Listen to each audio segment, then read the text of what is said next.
crazy. She can have on something close over shoes. Well, that's one way to lose is walking blue. But I want to so good.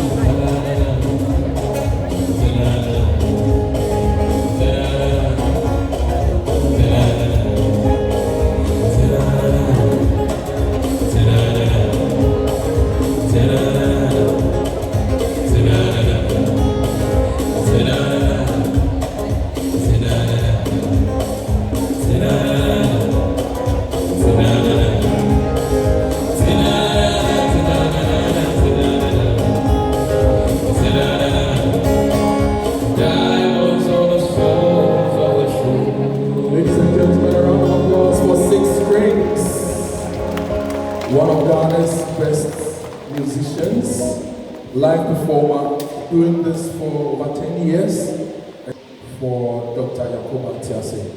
She sent all of us notifications that she was going to launch this book, and we are all here, so please put your hands together for yourselves. On Saturdays, for someone like me, I'd like to go to a funeral and enjoy free funeral jollof. I just want to go for weddings and see the crazy dances of the MCs, but you left all those things and you're here. So on behalf of Dr. Yacoba, I say a very big thank you to all of you.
But people always told me, be careful what you do. Don't go around bringing young girls home. Oh, my mama always told me, be careful who you love. Be careful what you do, cause the lies are not the truth. Yeah, Billie Jean is not my love. She's just a girl who claims that I don't know her.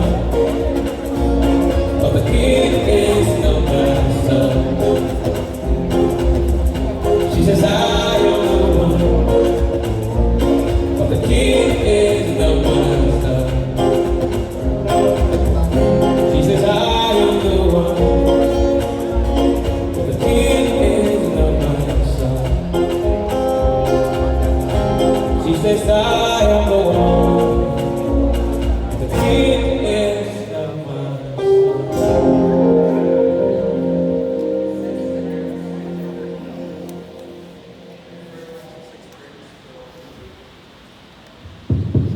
Thank you very much. Another round of applause for Six Strings. So when I was singing the song, I wanted to ask ChatGPT to rewrite the song with the name of Dr. Yacoba and diabetes, right? You know ChatGPT does stuff. So she was more like a beauty queen from the hospital scene.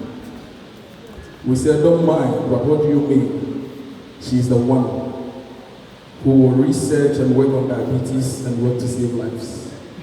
She said, I'm the one who will work with everybody to save lives.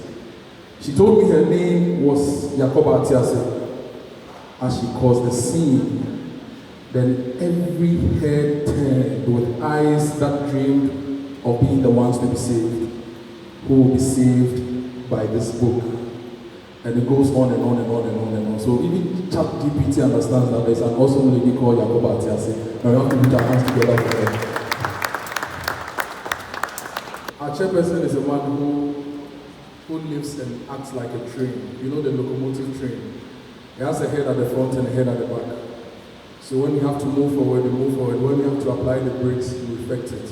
When you have to push the whole group or the whole team, you do that.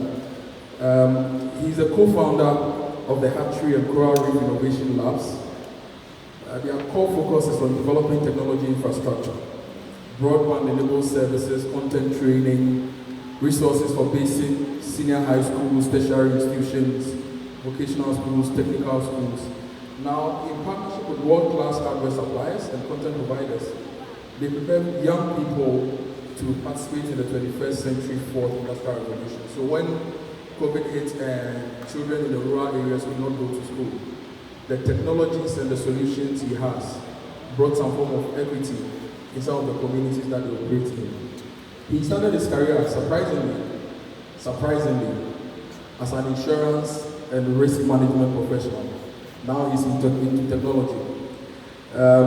He's worked with the Miller Insurance Group, Norwich Union in London.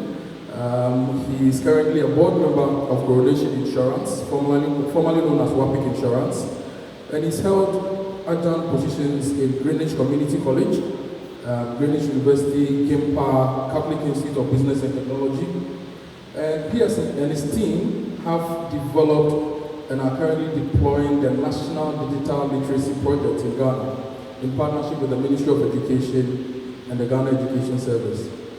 If you are going to get more doctors who will be aware of our needs and our problems, the solutions will enable those doctors to get access to quality education.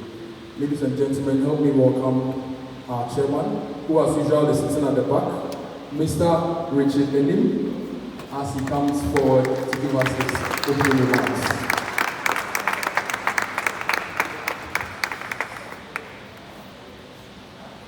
Good, is it afternoon or evening? And Yacoba, thank you for this opportunity. Just to show that I actually scanned the book, I went to the last page, and it says that diabetic who knows the most lives the longest, LLP Jocelyn. But there's one thing that I think he forgot to say, which was about discipline, which is our fight. Yacoba has been my doctor for the last 15 years. And she's clearly, in my books, the #1 diabetologist in the country.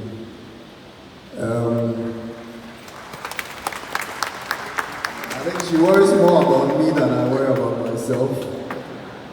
With a family history of diabetes, my journey started with one of those weeks where you are waking up and weeing like 10 times a night with all sorts of issues. My mother-in-law at the time, God rest her soul, was like, Richard, Brahmin tested. She tested and my blood sugar was like off the chain.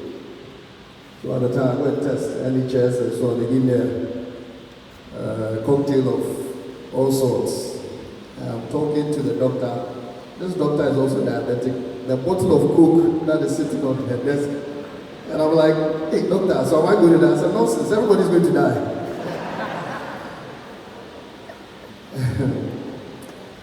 But it's been an interesting journey. I remember the year, that was 2006 when I was diagnosed. It happened to be one of the most stressful years in business.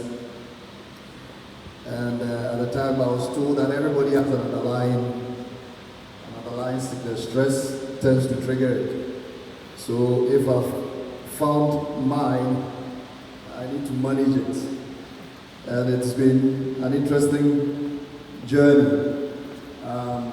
Yacoba gave me a prescription and I went to see another doctor. Doctor at the salon now. Hey. Solar panel. Kojo. I wanted to remember this doctor's name. And I showed the doctor the prescription, said, this must come from. Even without disclosing Yacoba's name, saw the handwriting and said, if you are with Yacoba, you're in good hands. And COVID came up, one of the, I understand, the challenging groups that we're mindful of how they dealt with COVID was diabetes. So, Dr. Rada Hakumash and Yacoba set up a platform and they put me on there. I'm chatting to somebody randomly and and today I've been slipping in and out of consciousness. Normally the person has reported to Yacoba panicking. Hey, are you dying? No, not yet. I've got a while to go. So, on the occasion of the launch of this book, I'd like to congratulate you, Yacoba. Thank you for your support, not just for me, but for all your patients. I hope we can give you as much support as possible to launch this book, get it into the hands of as many people as possible. The work we do is to digitize content and place it on devices for schools. Hopefully we can digitize this in some shape or form, animate it, gamify it, and get you a bit more traction as you push the agenda. Thank you very much and welcome.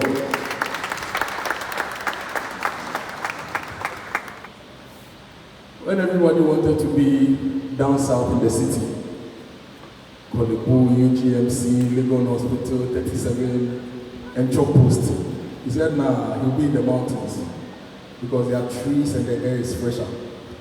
So he's been in the mountains, making an impact in the mountains, but now they are cutting the trees. And he's confused whether to come back to the city and get a sea breeze or stay in the mountains and enjoy the humidity. He's worked extensively to provide healthcare services, and he's also one of the key advocates in the fight against diabetes.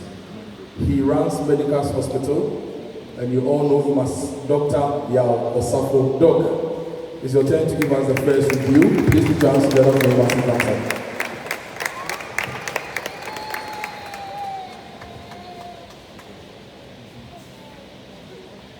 Thank you, my fellow ball mates.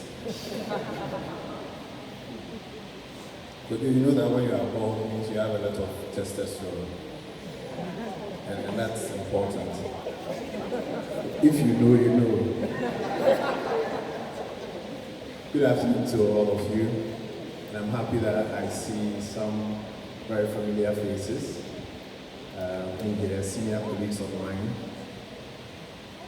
When Dr. Yacoba Atiase asked me to preview this book, I deemed it a great privilege. She was my teacher, still is, because I do consult her a lot when it comes to diabetes. Later, we became friends. And then she's also my personal physician. This is the size of the book, so I've had this for a few days. The brilliance of this book is in its simplicity. Diabetes is a huge subject area in medicine. And different medical professionals treat people with diabetes. So one moment you can have a renal physician, the next moment you can have an ophthalmologist, and I as a clinical biochemist or a clinical pathologist also comes to diabetes from a different angle. So to reduce all of the information about diabetes to this simple booklet is where Yacoba shows her brilliance. Thank you for this booklet.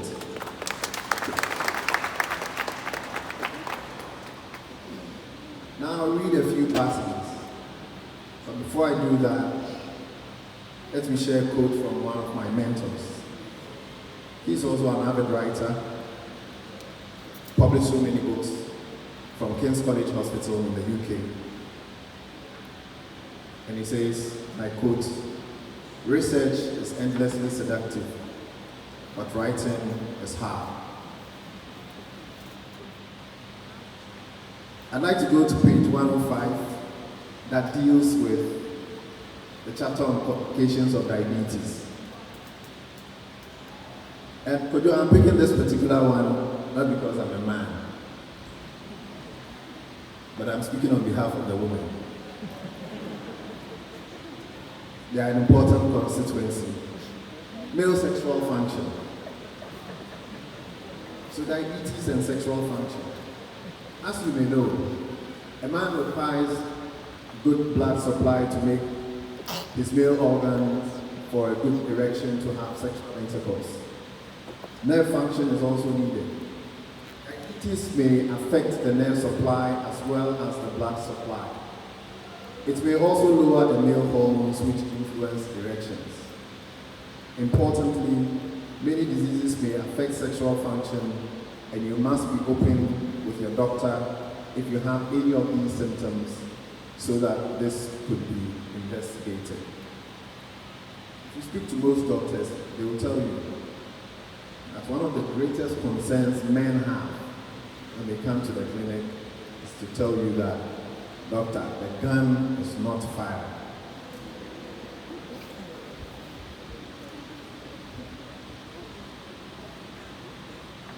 I would also like to talk or read a small portion about diabetes and the feet.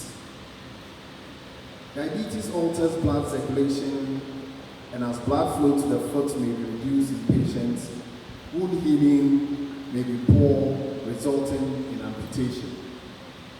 I think this is one of the greatest fears most people have when they hear about diabetes. That Dr. Become and I. For this reason, you must take care of your feet very well. The following are a few tips on how to prevent complications in your feet. Number one, inspect your feet and in between your toes every day for change in color, blisters, ulcers, swelling, break in the skin, or even an unusual smell. Use a mirror if you cannot see the soles, or ask someone to help you. We just struck Valentine. This is a very good opportunity. When you sit down, put your feet up on your partner's laps, and then they can check for you if arthritis has gotten to the point where you can't bend your knees. Inspect your nails and report any changes to your doctor. Infected nails can be dangerous for patients with diabetes. This book also provides a lot of pictures, makes it very easy for you to appreciate what Yacoba is talking about. Inspect the inside of your shoes for foreign objects every day before wearing them. Ensure that your shoes and socks are clean. We the men, we don't like to wash our socks. So please, wear and wash them. Number three, wear comfortable shoes with enough room for your toes, avoiding pointy shoes that squeeze or hurt your feet when you try them on.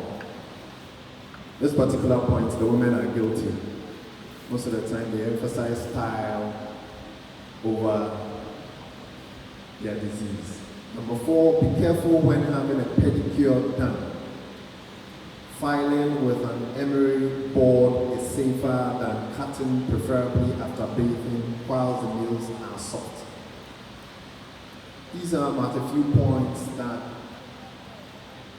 Yacoba puts in very, very simple words in her book. I have 2 young children, so I gave them this book to read as well. And they did a good job in remembering a lot of the things, especially about their feet.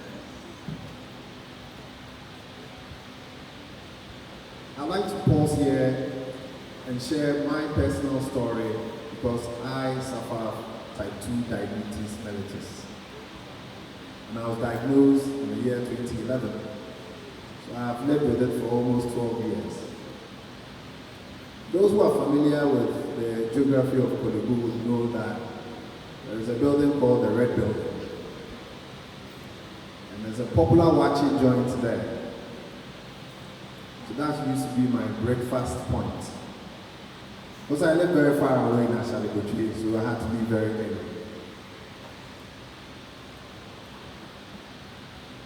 I ate breakfast watching, and when we say watching, people say rice and beans. But Kojo, you know that watching must have all the cool ingredients. The gari, the macaroni, the boko, all the things, eggs, fish. So we had everything. I woke up most morning feeling very tired. For me, I didn't have the classic symptoms of diabetes. I just felt tired even after a long, restful sleep. I also have a rich family history of diabetes. So at a point, I decided, why don't I check? So I took a very simple test, which is also described in this book. My blood glucose levels were crashing through the ceiling. I was surprised because I knew what the implications meant. I checked myself into the therapy unit at Korle-Bu Teaching Hospital to get some dietary advice. I was trying to manage myself at the point. I took on board all the dietary advice. I think it was one of the miserable days of my life because the restrictions at the time, I didn't think I could live with. So when the chairman talked about discipline, I knew exactly what he was referring to. The following day, I went to my usual spot to buy wachi.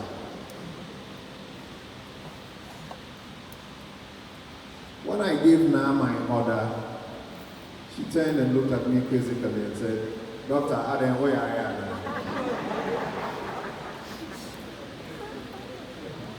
Because it was just watching without the cool meanings and one egg.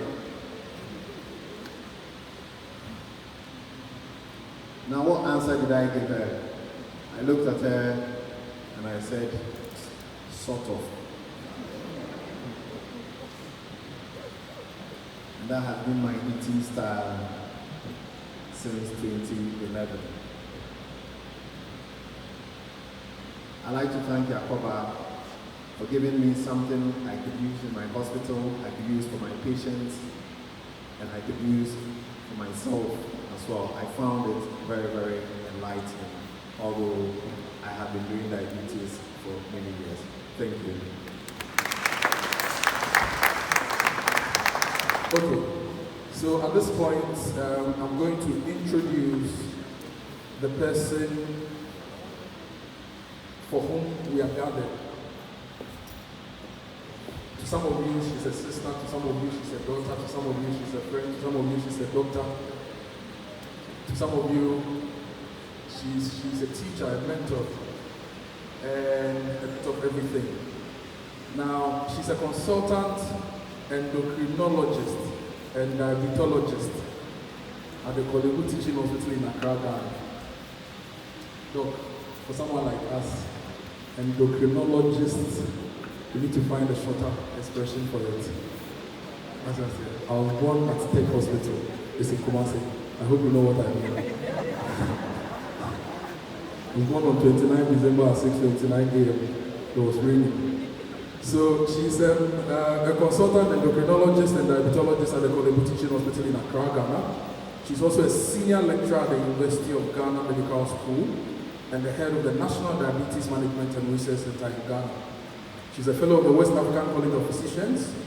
She holds an MSc in diabetology from the Cardiff University and a PG diploma in endocrinology from the University of South Wales. She's a key opinion leader in the field of diabetes and endo in Ghana.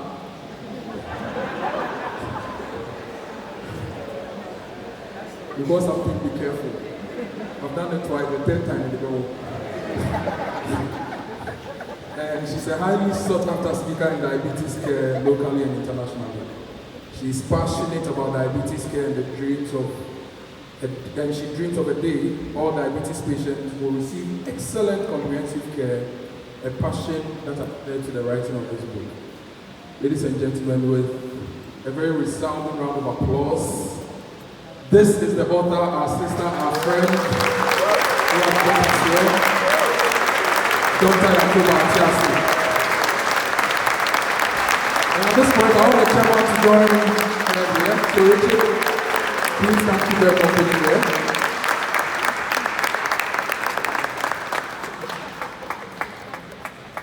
This is love. Thank you, Doc, for bringing all of us here. Now, we are going to have two reviews. One will be right here and one will be a video. And Josephine and I, we are very happy to invite our wife, Mary. Josephine, Mary, right? So the next person to give us the review, she's a caregiver, actively playing a role in giving people comprehensive care. And please help me welcome Mary Ohine Edu to give us a review.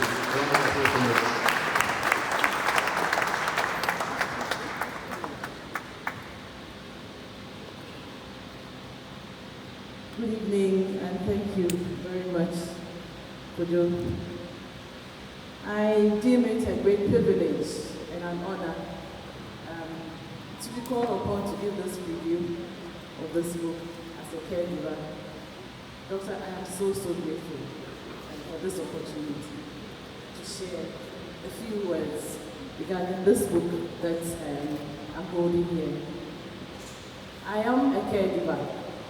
My mom is 84 years now, and she's had diabetes for over 30 years that I can remember. My father was also a diabetic. I have brothers. There's one here who is a diabetic, my big brother. And then I also have some other younger brothers who are also diabetics. So it's in the family. Fortunately, I am off for now, and I thank God. And I pray that it remains safe. Thank you. When I took this book and I was reading, it reminded me of an incident that happened when my mom, I think when we first detected that she had diabetes. We had some unbroken case several years back at home, and she was, I think that had some impact on her. And then we had to go to, several times we were taking her to Korle-Bu and all that. She was admitted by Dr. This neurosurgeon who was in the ward there. And several times they're like, what is wrong with this lady? This woman, because we really couldn't tell what was wrong. So she had several tests, there was nothing. They couldn't determine what actually was wrong, and then later on she was discharged. Then one day, somebody visited her and gave her a very small book like this that she should read. Maybe she will just find something that may be related to what is wrong with her. When she went through the book, we did not visit the hospital again. What was she suffering from? She had premenopausal symptoms. That was what was wrong with her. But then we had gone to Korle-Bu looking for medication for something that she really didn't need, all the tests and all the injections behind her eyes and all that, just to test to find out what was wrong with her. What she was just going through was premenopausal symptoms. So when I read this book, I was like, this is what we all need, for some of these diseases that we come across. Because we may be having the symptoms, but because we don't have the knowledge, we don't have the information, we kind of go round, until eventually we get to know what is actually wrong with us. So I thank you for this book that we have here today, And it gives, if I lay credence to the information that you, the statement that you made, that education is part of the diabetes, but education is not part of the diabetes, but it is the treatment. So what I'm trying to say is that the book that my mother was given was a treatment that she needed for that premenopausal issues that we were encountering. Now this book, as a caregiver for my mom for these past years, this book has been, it's been very, very, it captures everything that I really need to help take care of my mom. The book talks about the causes, the treatment, and more importantly, the management. Dr. Yacoba gives us 4 legs on which we can manage this diabetes. And she's giving us the education, she's giving us information on the dietary modifications that we can do. She's also giving us a physical activity, information on the physical activities that we can go through to manage the diabetes. And also the medication that we may need for these for the treatment of diabetes. And under each one, she explains it, she uses the simplest words that we can think of. I call it the is and the was in the English language because it's very simple, very down to earth. I can relate to it as a caregiver. I can relate to it as an ordinary person without any knowledge in medicine.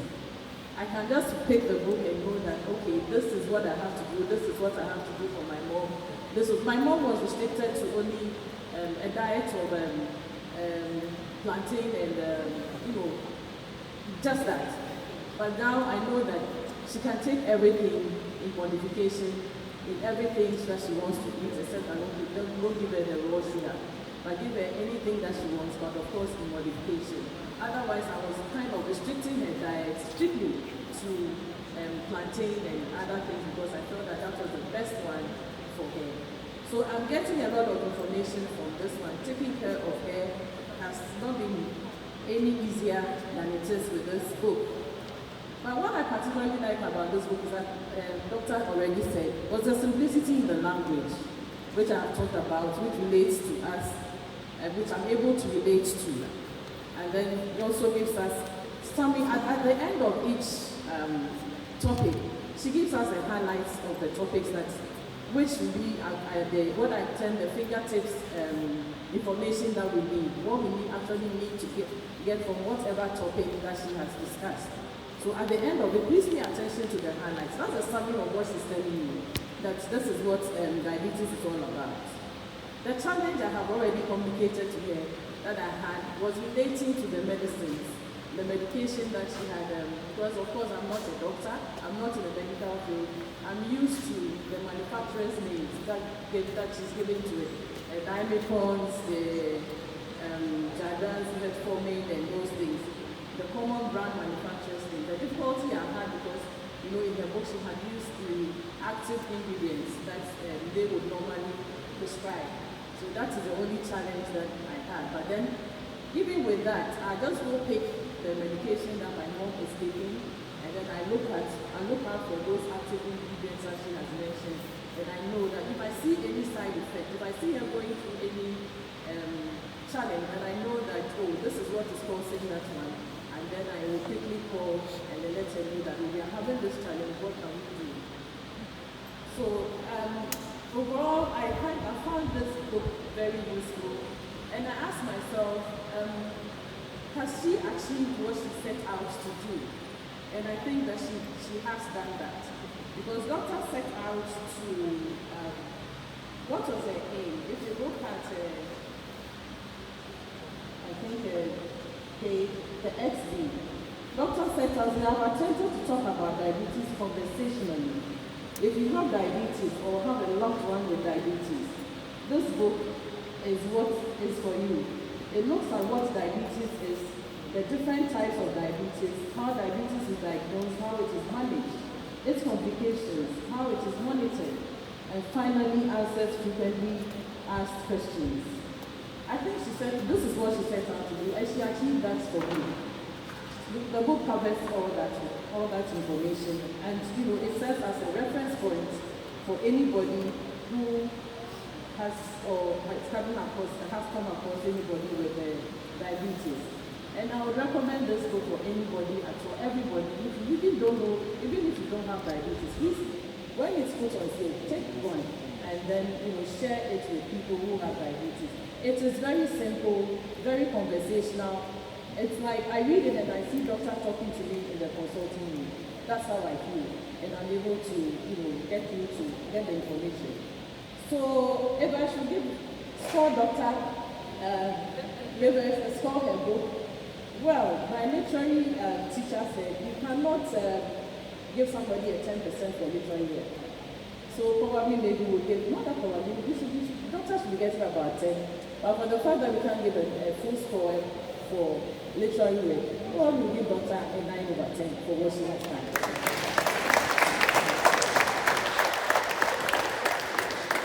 On that note, I wish to say thank you, doctor, for the opportunity. Thank you for all the care that you have been giving. The old lady sends her regards, wish that she could be around, but her situation. She sends you all her best wishes. Thank you.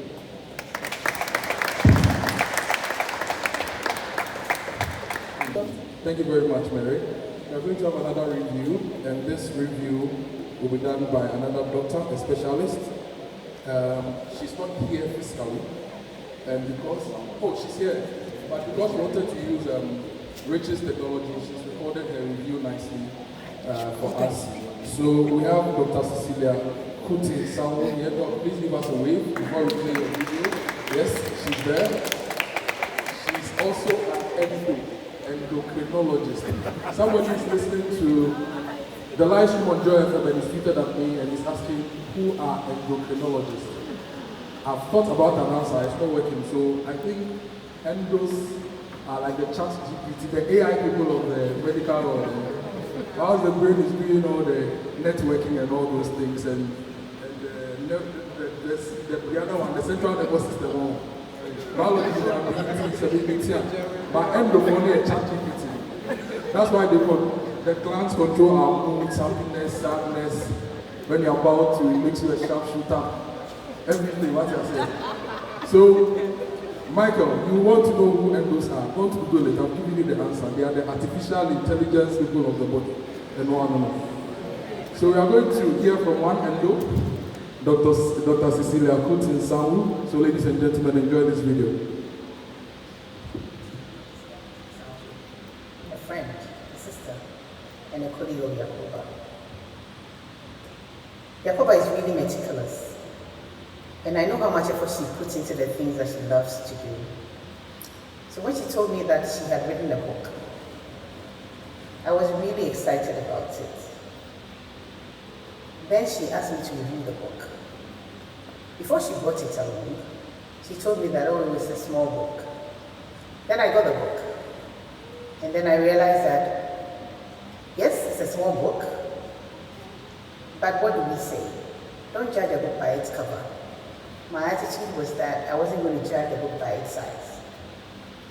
I thought, hey, small enough to be carried anywhere that you needed to carry it to. But then as I reviewed the book, I realized that the content in there was in no way small. Everything that needed to be captured on diabetes education was right there. And as I went through it page by page, I realized how much effort she had put into it and how amazing that book was. And so, what actually I find really, really great about the book is that she's able to avoid all the medical jargons. I'm in that space, and so I can appreciate that a lot. Sometimes I sit in education sessions I allow my younger colleagues to educate our patients living with diabetes.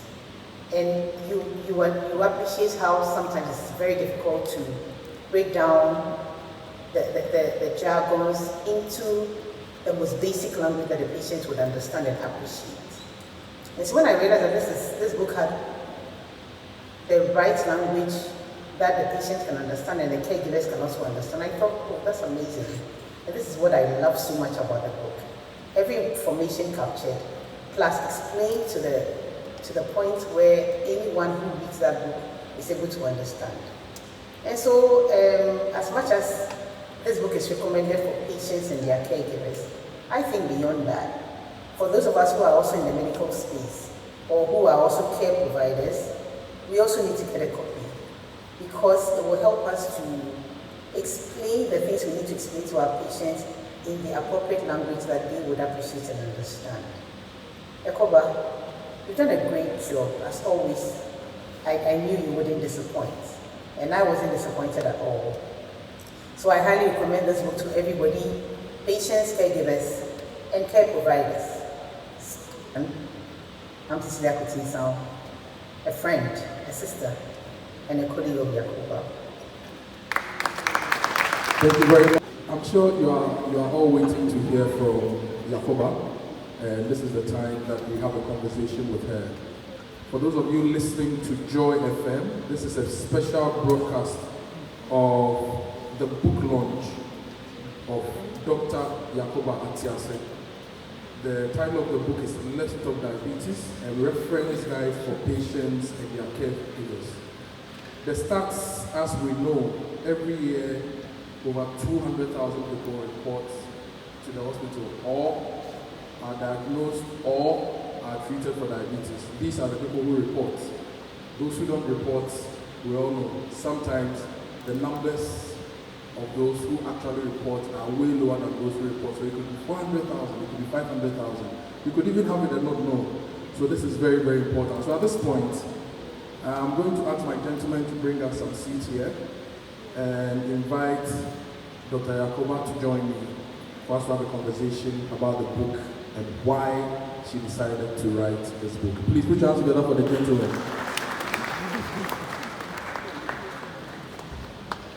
If there were coaches, they would have looked like the man you coach. For what time? Thank you, thank you. Please put your hands together once again for those great guys.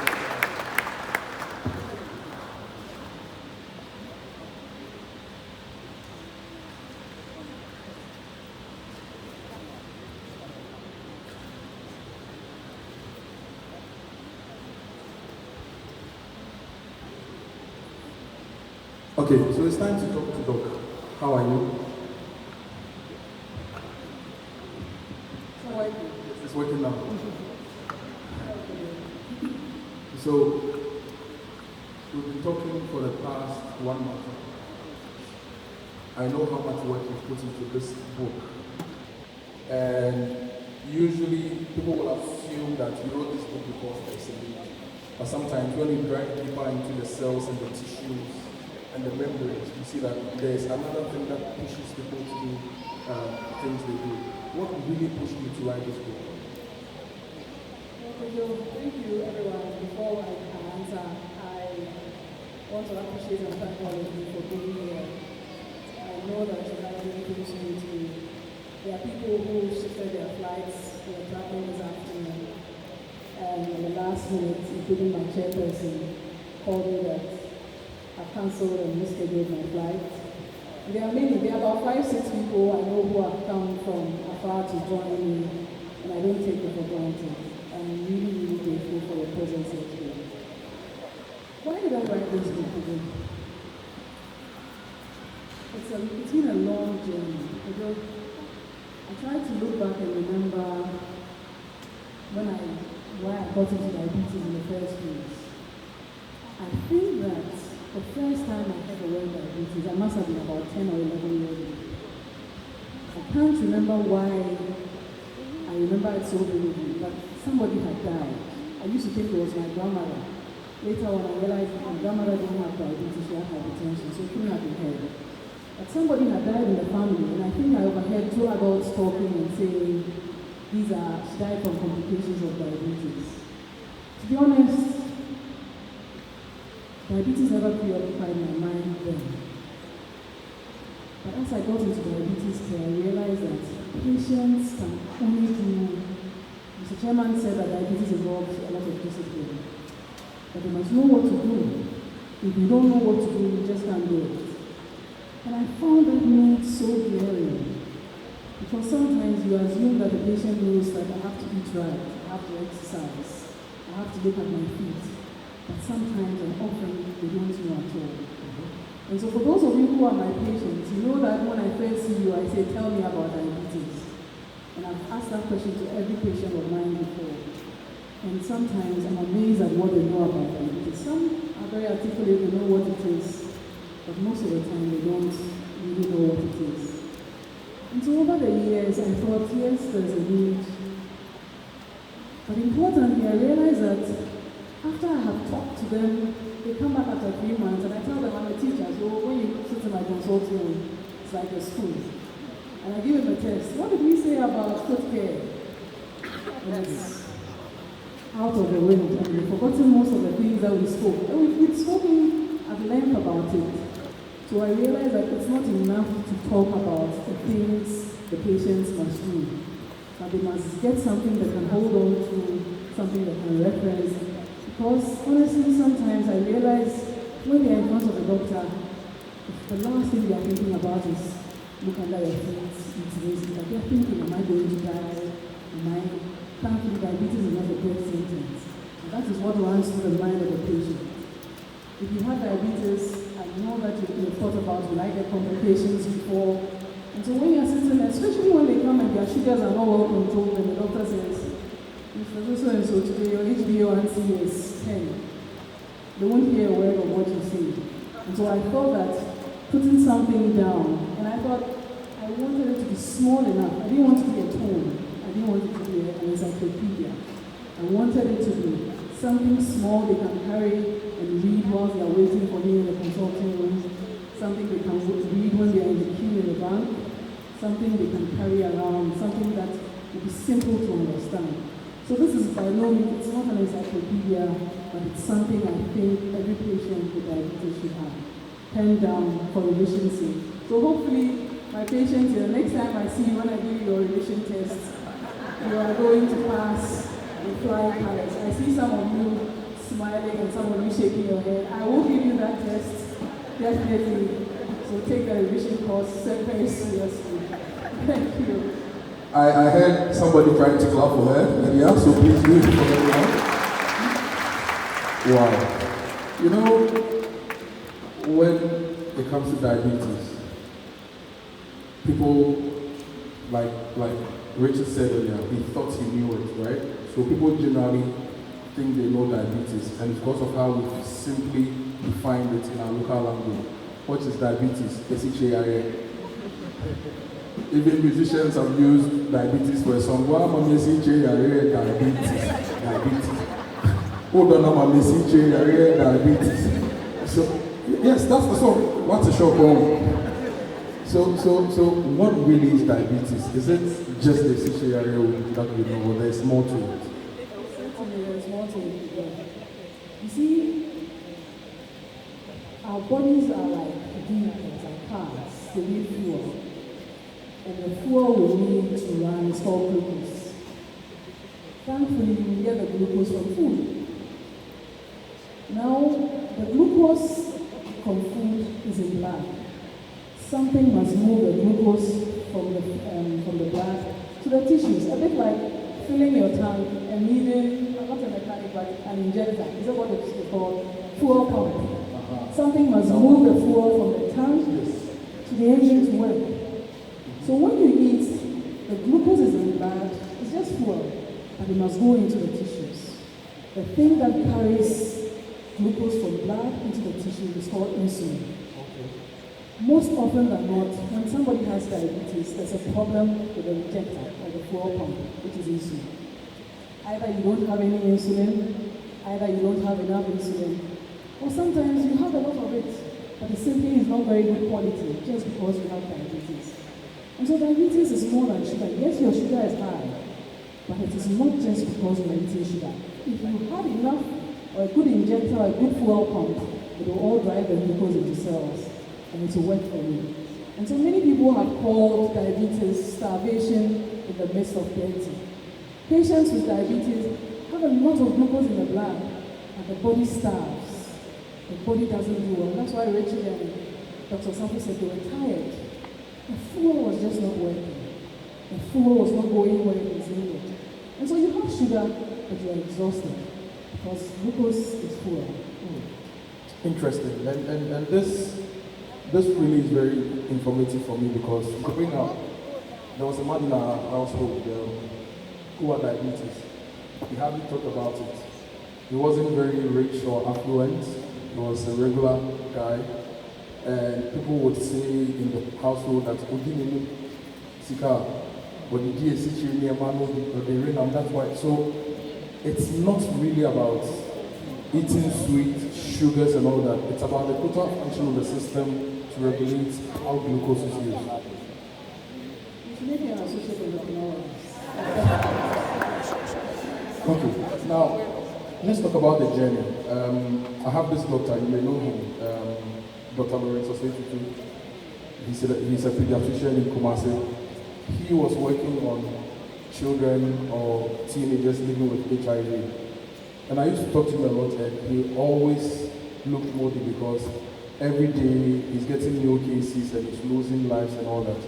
I'm sure going through this journey has not been smooth. What are some of the challenges you've had to deal with, and how we can all get on board to help deal with these challenges and fight the issue of diabetes in Ghana? Well, I think if you talk about Ghana, diabetes in Ghana is a very big topic. You will not leave where you want to be. Bigger than the haircuts? Well, the haircut is sensitive because it's affecting everything, but it's a big project. But I think diabetes in Ghana is very big. As we sit here, there are about 537 million people with diabetes globally. By 2045, Kojo, it is estimated that we'll have almost 800 million people living with diabetes globally. But you may think, well, globally, so it's out there. In 1957, when the first diabetes prevalence study was done in Ghana, we had, I think, less than 0.5%, less than 1% of the small population of Ghana living with diabetes. In 1998, my boss and mentor, Korle-Bu, did a study. The prevalence was 6.7. As we speak, the prevalence of diabetes is probably around 10%, even though we report 7%. And that's not all. That's not all. That is just the tip of the iceberg. Because 75% of the people with diabetes don't even know they have diabetes. Wow. So the numbers we are seeing in the hospitals are actually way lower than... You nailed it when you said that. This is interesting. So let's put it in perspective. So about the prevalence is 10%, right? So the documented prevalence is less, but we think that it's more. Around 10%. Yes, there are studies that show that maybe 8%, 9%. So with a population of about 30 million, if you do the math, so we are looking at Upper East, Upper West, North East population. All of them. Yes, and the global numbers you gave by 2025, there will be more diabetes patients like the whole population, 2045, than the whole population of Europe. Because Europe is currently 7.5 million and their population is declining. This is scary. Wow. So what must we do as a country to deal with this? From the policy level, from our own levels as well. What must we do? I think policy is important, and I'm glad to say that I think on the part of Ghana government, the NCD trajectory is looking quite hopeful. With the help of the WHO and other partners, Ghana is probably one of the leaders in NCD. We must have policy that prioritizes diabetes. If you go elsewhere, in Europe, America, they have performed a classic experiment for all of us to see. What happens when you don't do things right? When you let people eat, when you don't educate people, when people don't get to exercise. And we've seen it. And now they're trying to correct their mistakes. We must learn from them. We don't have to perform the same experiment before we decide to correct our mistakes. And so I think that we are on the right path. The NCD, group, national NCD coordinators are doing very well. They put us on the global map. We have a lot of support, and we're on the right track. But importantly, I think we need to put in infrastructure. You can't have policy when you don't have places to National Diabetes Center in Korle-Bu. Thankfully, in the past 2 years, it's taken a while, it's been about 3 years, renovating that small center, but I think something is being done. Beyond that, we need equipment that our patients need. I think we have the manpower in this country to man and manage all the patients who have diabetes. But sometimes, little things, little equipment that we can use to, check whether somebody has a black clot in their foot. You don't have it. It's known in the private sector. And it's expensive. If we can help provide some of these things within the public space where most of our patients are seen, it will be useful. And even though it's the launch of my book, I think anybody who wants to help the National Diabetes Center is welcome to see me, and we can have a conversation about helping equip the National Diabetes Center. This is not planned, but it's just come across, and I think there are people here who love me, and people who are passionate about diabetes. And so if you can, please get in touch with me. I'll be more than happy to welcome you and walk you through the journey of what we want to do in the future. Give me a sense of how much we need for the National Diabetes Center. If I gave you a blank check right now, what figure would you write? You see, the National Diabetes and Management and Research Center is not just a program. It was set up as a center of excellence to actually be the focal point of diabetes care, so that we can train other centers. So if you want to give me a blank check, 10 million will not be enough. Cities or dollars? Be very careful. Cities is the same. So let's say dollars. And it's not good to talk about it. So let's say 10 million times 130. But a blank check, we need a lot of money. 100 million Ghana cedis. A lot of money will be needed. Okay. For us to equip ourselves, to make ourselves a center of excellence, to train other people, other hospitals around us, and spread the message across on how to manage diabetes properly. So to put it in perspective, on record, we have average 200,000 diabetes patients. And Certainly more. We have 5,000 registered patients in my building. 100 million to give better care to these people, right? That's approximately 100 Land Cruisers. So those here and those listening on the radio, you could just donate a Land Cruiser each in cash value, and we can meet the needs of over 200,000 people. I know you believe it, so say amen. Diabetologists, no, you mukas. Anyway, look, so with 100 million cities, we can make a change in the lives of all these people. That's interesting. So I hope my friends in the media are listening. Let's push this agenda and see whether we can push the states and other people, other donors to pump some funds into this particular area. Now, I know you also support a lot of courses beyond your classroom work, your consulting room work, and one of them is the GYC. Right? When I saw the GYC, I thought it was the name of a music group. What is the GYC? Tell me about it and why we must also support GYC. So GYC is Diabetes Youth Care. I'm not the founder or the owner of GYC, but it's a group I support, it's a group I'm passionate about. 10 years ago, a younger colleague of mine came to me and said, "Boss, I want to do this. Can you sign on this for me?" And so my name is on the Registrar General's thing. I signed it because it was a good cause. And for the past 10 years, I've been a member of the GYC group. I've been a volunteer. In the past, when I had a bit more time, I would go to their Sunday meetings and teach the kids about diabetes. Now, I'm a board member. I offer advisory services in the background, and when I'm able to. It's purely voluntary. Most of the people on the board of the GYC and the volunteers do not get paid. But GYC is a peculiar group because it sees and supports children living with diabetes. Yes, children with diabetes. And GYC, they have, for example, they have a WhatsApp group for parents of these kids and the children. So if the mother says, "My daughter is collapsed right now," there's usually a medical, just support. If there's no, they can't afford their medications, for example. But even beyond that, UIC has actually supported some needy children through school. But UIC is good.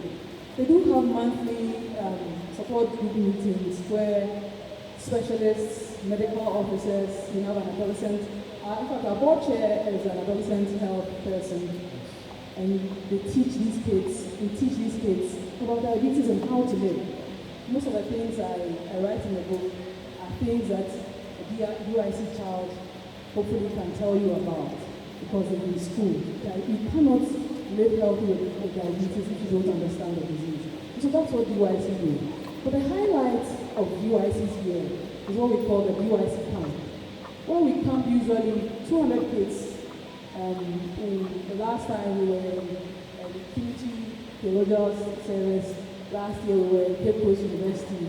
And I must say that usually I put it on my Facebook handle, Facebook pages and other things, and people support me. One of the reasons why my chairperson is that every single year I have posted UIC needed money. He has supported me generously. And so I felt Richard being a patient himself, and he's been so kind to these kids.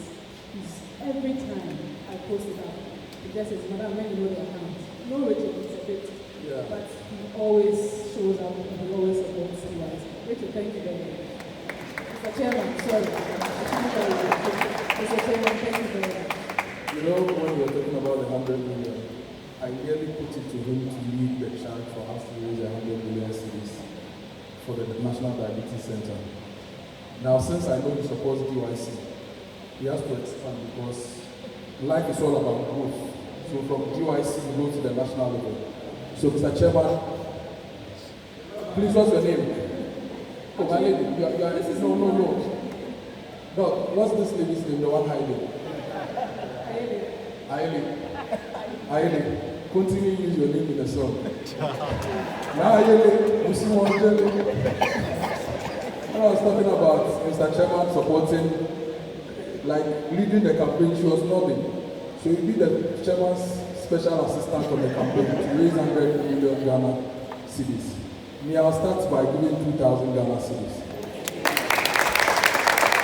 And I'll give it to you, you will help the chairman. Anyway, so Yacoba, let's talk about the book.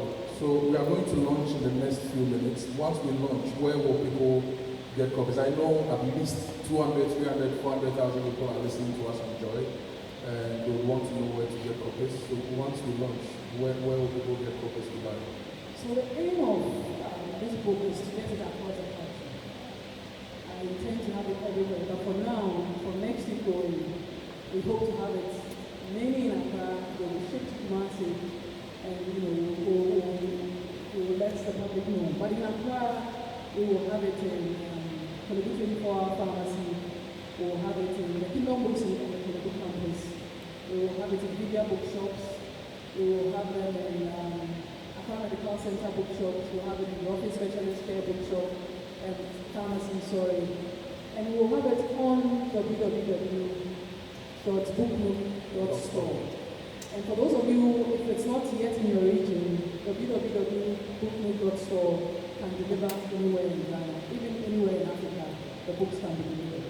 So until we get them to all the bookshops that we intend to get them into, you can use www.booknook.store. Booknook.store. So BOOKNOOK.store. You can order, even if you are broke, even in states, Booknook will deliver. Anyway, so Doc, the book is going to be available in all those places. But there's a number that you can call to 055 111 You don't worry about the number. Everybody should go on Facebook or LinkedIn or Twitter and follow Dr. Yacoba Atiase. And then you follow booknook.store, Kingdom Bookshop, because they'll all be advertising about the book. So you see the number and who to call and where to go to get the book. My final question for you, before maybe I sing for you. Oh, 6 weeks. No, 6 weeks is the best. In the Akan traditional setting, say Obiya Adipa, say Bibi to you. What I said, that's why we have Yankson music, all those things. So we create a song for you. What I said. Now tell us, why should anybody get a copy of this book? All the people here, all the people listening. Why should anybody get a copy for themselves, for their family and their friends? Well, you remember the statistics I just shared a few minutes ago? The statistics of 537 million people. Now we think in 2045 we'll have 800 million people. And remember the studies in Ghana from 0.5 now nearing 0. Almost 10%. Yeah. 10 years ago, they said diabetes was an emerging storm. It's coming. Now the storm is here. In fact, now diabetes is no longer described as an emerging storm. Diabetes is described as an epidemic. Because if you look on the screen, diabetes affects everybody. Children, adults, every country is included. No one is spared. So the numbers I share, the numbers are high because no country is spared. So diabetes is now called an epidemic. It's a pandemic. But how do we treat a pandemic? Or how do we manage a pandemic? How do we slow down a pandemic? Thankfully, we've all experienced a pandemic. If I had launched this book 8 years ago, and that's a story I should tell actually. I'll come back to why diabetes is a pandemic. I must say that this book has been on my laptop for the past 8 years. I've always had this book. I always knew I would write a book.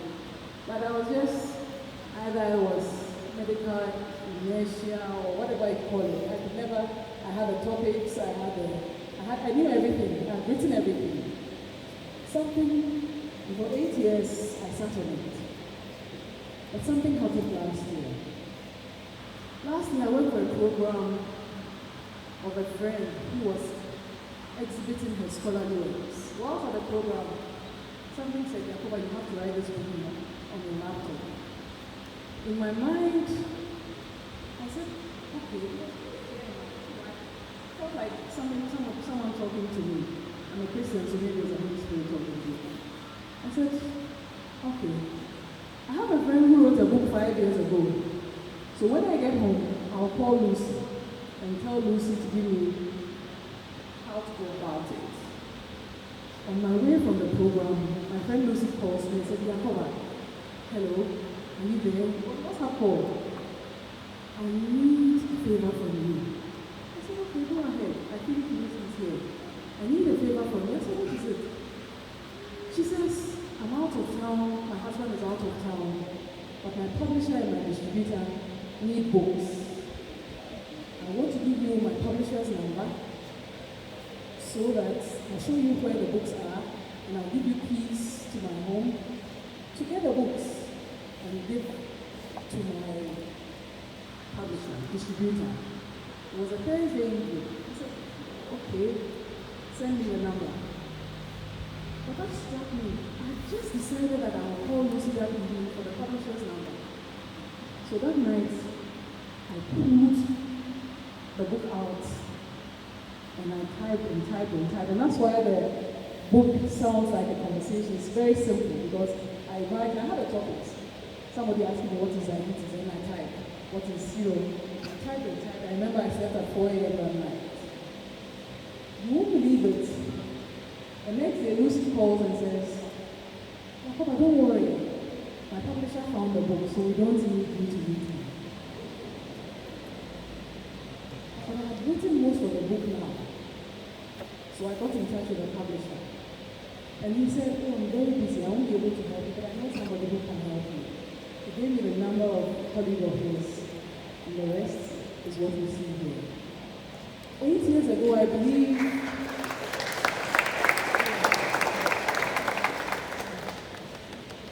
I've had this book for a very long time. I don't think 8 years ago I was ready for writing. For one thing, a lot of the people here are people I met very recently. A lot of the pictures are pictures I took of patients with permission 2 years ago, 3 years ago, with no intention to put in a book. I have a book in mind, but I have nothing, so I believe that the timing is also right. 8 years ago. So I'm grateful for this opportunity. And now let me come back to why everybody has read the book. So why, as we talked, we said that diabetes is now a pandemic. And I remember saying that now we all have experience in managing pandemics. How did we manage the COVID pandemic? One, everybody knew the signs and symptoms of COVID-19. Everybody knew the complications of COVID-19. Everybody knew how to manage COVID-19. I remember the first few months of the COVID pandemic, patients would call me, "Doctor, I'm going to buy vitamin C, zinc, vitamin D, so and so, how should I take it?" They knew it. If I do a test, if I perform a test here right now, how many of us know what diabetes is? How many of us know the signs and symptoms of diabetes? How many of us know the complications of diabetes? How many of us know how to manage diabetes? It's an epidemic, it's a pandemic that has been shelved for too long. Everybody must get involved. And everybody must understand what diabetes is. Otherwise, this 10% or 8% we are seeing will hit 20%. And if it hits 20%, it means most of you here will get diabetes. Everybody. And so I think the way to slow down a pandemic or an epidemic is to educate yourself. So this book, the title says it's a reference guide for patients and their caregivers. But honestly, as Cecilia said, it's for everybody. Because you need to know, the patient already knows the signs and symptoms of diabetes. You without diabetes, do you know what it is? If somebody coughs right now, 2 years ago, if you coughed in public, you were in trouble. But we don't know the signs and symptoms of diabetes. We don't even know how to manage it. Just 2 days ago, this week I haven't seen many patients. But last week I saw a patient who said, "Oh, I was told once that I was borderline diabetic 4 years ago." 4 years ago, if this patient had done certain things, I probably wouldn't be with me, wouldn't be my patient. So this book is not only for the patients and the caregivers, this book is for everybody. And that is why I've made it so simple, so that as long as you can read, whether it's class 6 standard of education, university standard of education, PhD standard of education, it is not for only those who are very highly educated. It's for everybody. So I think it's a good reason for everybody to get that book. So using COVID-19 as reference, this book, it's your sanitizer and your face mask to deal with diabetes. So you need to get it. Ladies and gentlemen, let's put our hands together for Dr. Yacoba. Now, I really want you to go and sit down because we've done a lot of work, but I'll give you the last chance to, I know you want to thank some people who have helped you through this journey, and your final words before you take your seat. As for my thanks, goes to God.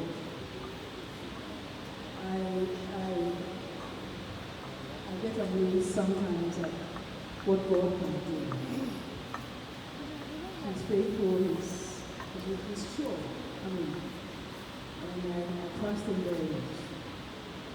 A few weeks ago, my roommate I shared an office with said, "How is it going?" I said, "It's looking expensive. Do you have sponsors?" I said, "No." And then I said, "God will do it." And I'm amazed that I invited people and they are here. This morning I came here and I said, "There's so many seats, will they get full?" But I see people standing in the back and I'm grateful for that. I'm grateful to all of you.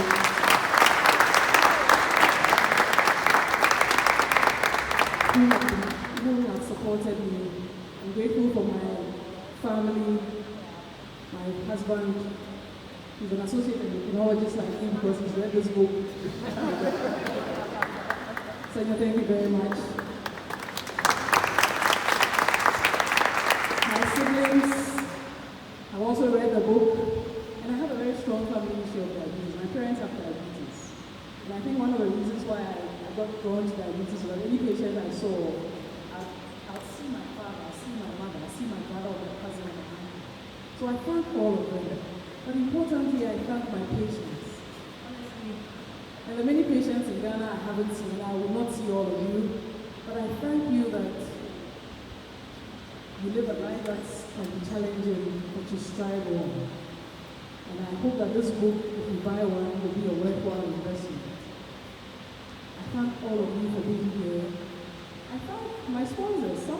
sponsored me.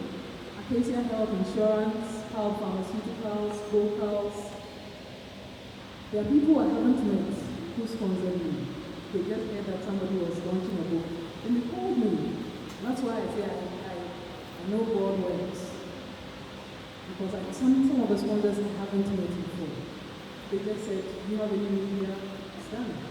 You have this? It's done. I'm just sitting there amazed at what happens when you are still in trust. And so I'm thankful, especially for those of you who are here, who managed to come here. I'm even embarrassed to say that I invited some people this afternoon and they're here. Because I sent messages, but suddenly I realized, oh, I haven't called this, I haven't told this. And I see many of these people here this afternoon, literally. I sent a WhatsApp to people, they are seated right here. I'm so grateful, I didn't take it for granted. I appreciate you Kojo, for coming to me. And I'll take you on the 2000 contribution to Caregivers. You will get more. You will get more. Amen. Thank you. And so I'm thankful. I'm truly thankful and blessed to have you all here. Ladies and gentlemen, Dr. Yacoba Atiase. A round of applause for Doc. Congratulations to you, Doc. Wow. She's a great musician when she has the time. And when she doesn't have the time, she's a PR and an advertising agency executive. Ladies and gentlemen, the beautiful Chichi. She's going to give us a song before we launch the book. And I'm going to bring the microphone to her. To the middle. Please keep your hands together once again for Chichi.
invite Danielle to give us the next review. Round of applause for Danielle.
Yacoba is a gem when it comes to helping us fellow doctors. So I'm a senior doctor, actually her teacher. And when we first met, she didn't know I was a teacher. So she would come chatting with me. We'll go through the clinic, and she was about to enter her residency training. So she will come chatting about her cases, and she thinks it's this and she thinks it's that. And then she comes into Korle-Bu the next rotation, and there I am, I'm the teacher. So she was, I never told her. But funny enough, then I also found out that we are related. She's a cousin of mine as well. So it's nice to know that. So she's been able to package so much knowledge in a very simplified form. She helps us, the physicians, because when she explains it makes a lot of sense. You know what you need to tell your patients. But immediately, a few minutes after she's finished the lecture, you kind of forget what to say. So it's helpful for us as healthcare providers to also have the book, to know how to encourage, to warn, to advise our patients, and let them not think it's a death sentence, because it's not. People live well with diabetes. So without much ado, we've spent quite a while here. It is with pride and great pleasure that I now declare Let's Talk Diabetes, a reference guide for patients and their caregivers by Dr. Yacoba Atiase, duly launched. So,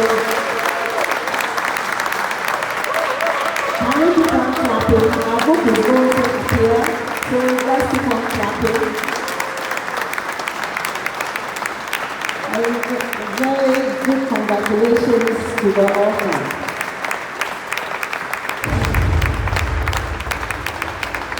Today, our book is very beautifully designed, very lovely cover.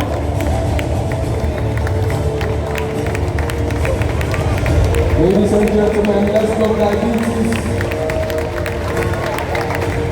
The latest, the freshest book in the whole world by Dr. Yacoba Atiase. This is a reference guide for patients and their caregivers.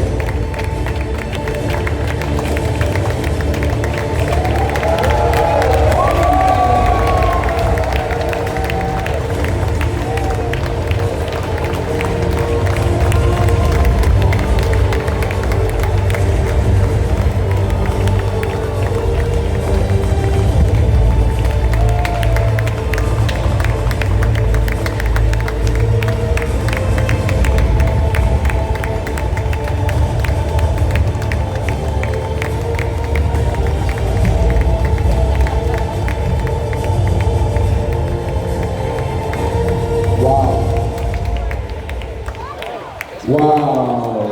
Wow.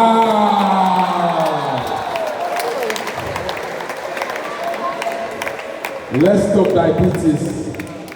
Dr. Audrey Forson, thank you very much for this wonderful job, for launching the book for us.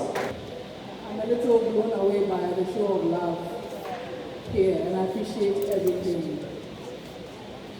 I brought DYC here for a reason. One of the reasons why I brought DYC here was that every child with diabetes gets the diabetes education that they deserve. So if you can afford it, please buy a book for a child with diabetes here. And that price is, okay. I was scared he was going to say something that the children won't get the books. But if you can afford it, we have 200 children with diabetes in the group. If you buy 200 books here, we'll deliver it and then we'll use it to teach the children with diabetes. 100 CDs a book. I'm so grateful, you have no idea. Now I'm indebted to many of you right now. If you call me at 2 a.m. now. But I'm your physician, I'm your doctor. I'm lost for words, and I'm usually not lost for words. Everybody knows I talk a lot. Talking is, I've had talkative TP behind my name all my life. But this evening, I'm lost for words. Thank you so much. Thank you. Thank you too. Thank you for doing this. Thank you very much, Kojo. To God alone be the glory. Great things He has done. Today's event is a culmination of years of hard work, which has, of course, been fueled by God's favor, God's grace, and direction. So we give God thanks for everything He's done. As a pastor, we've been overwhelmed by today's event. Thank you so much. Yacoba has said a lot of thank yous. She's made special acknowledgements and everything, but I don't think there can ever be enough thank yous said. So on her behalf, I'd like to thank everyone present here. Thank you all, distinguished guests. Thank you for gracing our occasion. Thank you for your support in cash. Perhaps it was a word of encouragement, it was a piece of advice, a prayer. And thank you for buying the books. Thank you for responding to the call of the auction. Now to the chairman of the occasion, Mr. Richard Lee, on behalf of Yacoba, we'd like to say thank you for agreeing at such short notice to chair this event. Thank you for sharing your story, and thank you for your very generous cash donation. And thank you for the ideas that you have shared about digitizing the book and everything. To Yacoba's patients, she's asked me to say thank you, her patients who have reviewed the book and given her valuable insights and advice.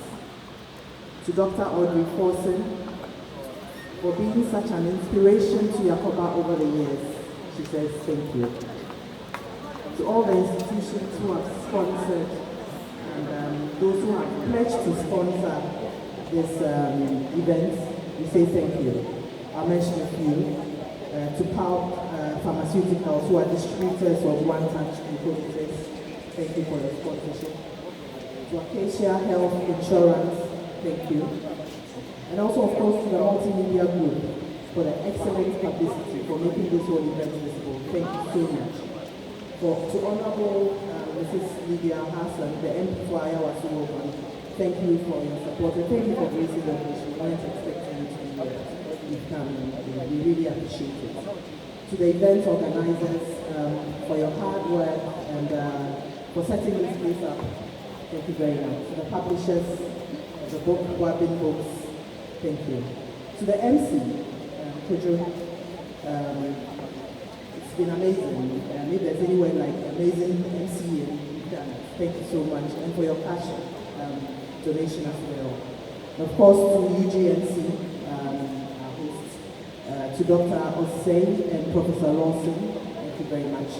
Mr. Isaac Tofu of Guinness, Nigeria, thank you very much. And of course, to Abugi's all students, thank you for your support, thank you for your generous contribution. And once again, to everyone present, thank you so much for coming.